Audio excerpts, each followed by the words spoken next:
বিসমিল্লাহির রহমানির রহিম। সবাইকে প্রতিদিনের মতো সালাম ও শুভেচ্ছা। আসসালামু আলাইকুম। আশা করি সবাই ভালো আছেন। যদিও এই পরিস্থিতিতে ভালো থাকার কোনো সুযোগ বা নেই, কোনো অবস্থা নেই, তাও ভালো থাকতে হবে।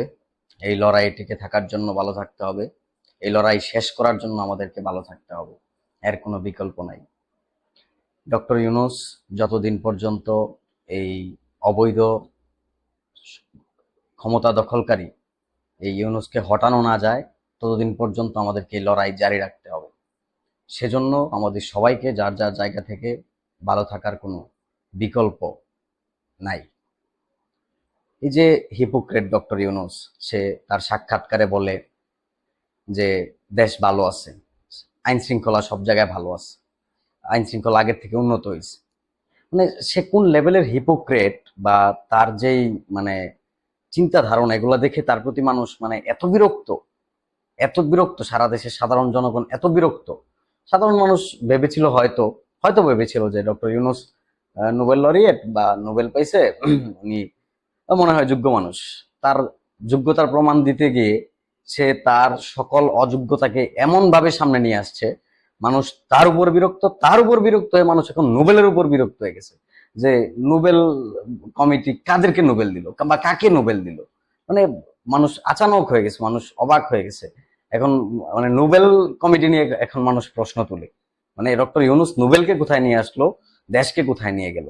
এই হচ্ছে ডক্টর ইউনূসের এই অবৈধ ক্ষমতা দখল করার পরবর্তী মানে প্রেক্ষাপট। ডক্টর ইউনূস তার সাংবাদিকের সাথে কথার প্রেক্ষিতে সে বলল যে এদেশে সকলের অধিকার আছে, সকল নাগরিকের সমান অধিকার আছে, সকল মানুষ তার মানে এই দেশের প্রতি তাদের অধিকার আছে।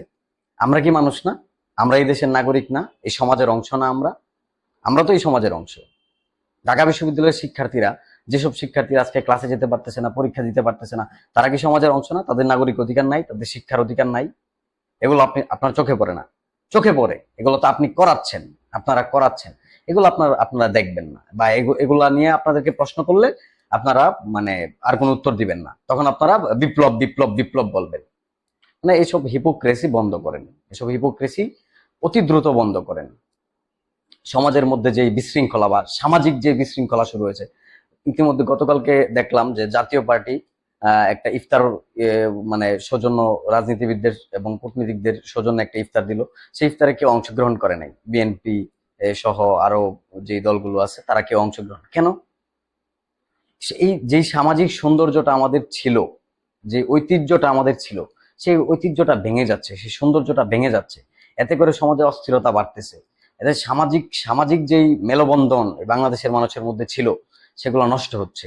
এগুলো নষ্ট করতেছে ডক্টর ইউনূস সমন্বয়ক তথা এই বর্তমান যেই প্রেক্ষাপটে যারা ক্ষমতার অপব্যবহার করতেছে তারা।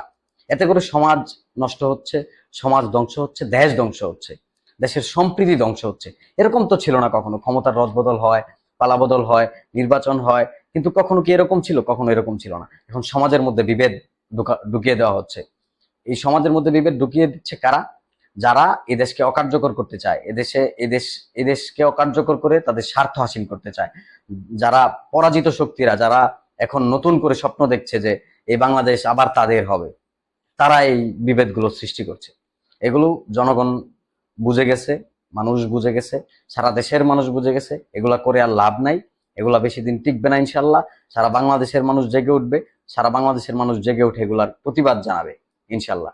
এই যে কোমলমতি শিক্ষার্থী যারা এখন মানে যারা স্কুলে পড়তেছে, এদের হাতে বই নাই, বই দিতে পারে নাই। 6 কোটির বেশি বই এখনো মানে সরবরাহ করতে পারে নাই। কত বড় অযোগ্যতা এটা! এই শিক্ষার্থীরা, তাদের শিক্ষা জীবন ব্যাহত হচ্ছে, আর ওনারা আছে এই নিয়ে সেই নিয়ে এত কিছু, এত কথা, এত বিচার, এই সেই কত কিছু। কিসের বিচার করবেন আপনারা? আপনারা ষড়যন্ত্রকারী, আপনারা ষড়যন্ত্র করছেন। আপনারা কিসের বিচার করবেন? শিক্ষার্থীদের জীবনের মানে তাদের পড়াশোনার নিশ্চয়তা নাই, তাদের পড়ালেখার নিশ্চয়তা নাই, তাদের হাতে বইটা পর্যন্ত দেওয়া হচ্ছে না, দেওয়া হয় নাই, দিতে পারতেছে না। এটা কি অযোগ্যতা না? এই এই এই এই এই দায় তো আপনার ঘাড়ে নিতে হবে ডক্টর ইউনূস। এই সমন্বয়, এই উপদেষ্টাদের ঘাড়ে নিতে হবে এই দায়। এই দায় আপনাদের, এই ব্যর্থতা আপনাদের। আপনারা এটা স্বীকার করেন। শুধুমাত্র এই অপরাধের কারণে আপনাদের পদত্যাগ করা উচিত। আপনাদের এই ব্যর্থতার জন্য আপনাদের পদত্যাগ করা উচিত।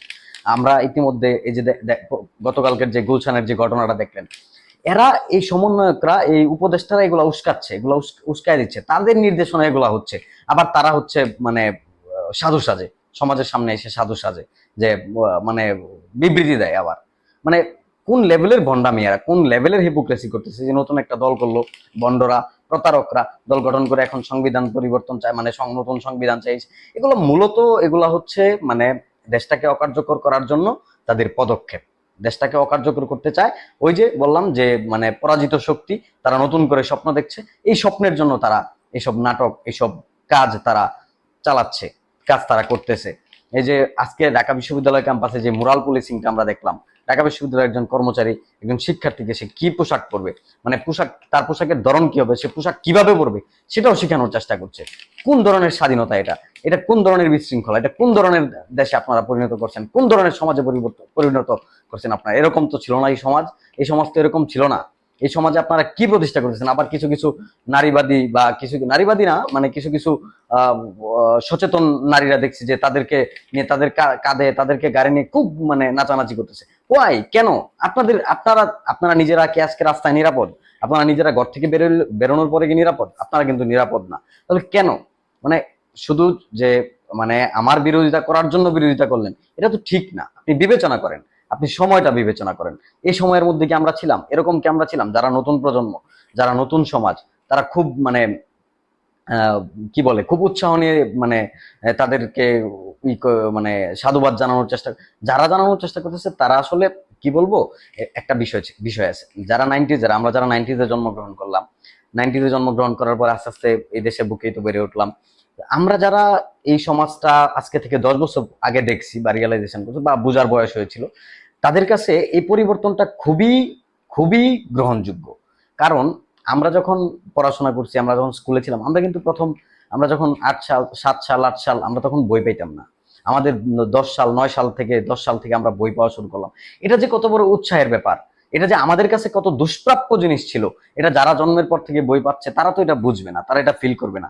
যে আমরা যারা কুপির আগুনে, হেরিকেনের আগুনে পড়াশোনা করতাম, বিদ্যুৎ থাকতো না, তারা বুঝবে, মানে আমরা জানি যে বিদ্যুৎ কতটা ফলপ্রসূ, বিদ্যুৎ আমাদের জীবনকে কতটা ত্বরান্বিত করছে, জীবনে আমরা কতটুকু আগে গেছি এটা আমরা বুঝতে পারি, উপলব্ধি করতে পারি। কিন্তু যারা জীবনে জন্মের পর থেকে লাইটের আলো, মানে বিদ্যুৎ দেখলেন, ইন্টারনেট দেখলেন, বা এই যে আধুনিক, এই যে স্মার্ট, এই যে আপনার কি বলে এটাকে, এই যে এই এই নতুন যেই জামানা দেখলেন, তারা তো আসলে আগেরটা দেখেন না, এই জন্য তারা বুঝবেন না যে আমাদেরকে কোন জায়গা থেকে কোথায় নিয়ে আসা হয়েছে, আমরা কোন জায়গা থেকে কত সুন্দর জায়গায় পৌঁছাইছি, এটা আপনারা ফিল করতে পারবেন না। কারণ ওই ওই প্রেক্ষাপটটা আপনারা দেখেন নাই।